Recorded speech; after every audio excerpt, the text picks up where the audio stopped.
Trump campaign advisor on trade. Curtis, welcome back. This is a new escalation, a new level of violence.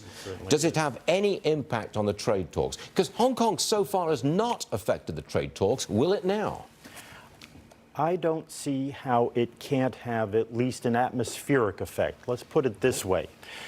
1991, Tiananmen Square, Bill Clinton ran against George H.W. Bush's coddling of the butchers of Beijing. If the president were to make any kind of less than optimum agreement with China, his political opponents would accuse him of coddling the Beijing regime. You would see people like Chuck Schumer and the Democrats, maybe not Michael Bloomberg, who insists that Xi Jinping is not a dictator, but other than dead-enders like that, there is a huge awareness now that the Chinese Communist Party poses a threat to America and our way of life. Here we are talking today on Veterans Day. That war, World War I, was fought to make the world safe for democracy. Going along with China and allowing them to do what they're doing in Hong Kong does not make the world safe for democracy. So you're suggesting that the events in Hong Kong, especially overnight, the shooting of someone in the street, would push President Trump into a more hard line, to maintain his hard line? It makes it politically difficult to appease China, basically. Okay, is China, let's look at it from China's point of view for a second.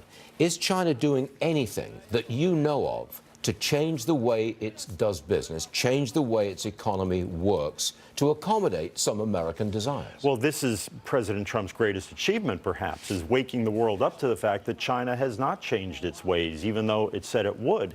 And again, this violence in Hong Kong shows, again, the Chinese Communist Party's propensity for not living up to any agreement, such as the agreement it made with Do you think Britain. we'll get a phase one signed? I mean, it was 6 of one and half a dozen of the other with the president on Friday. No clear direction here. Are we going to get one signed, a phase one? President Trump is the one who's going to make that determination.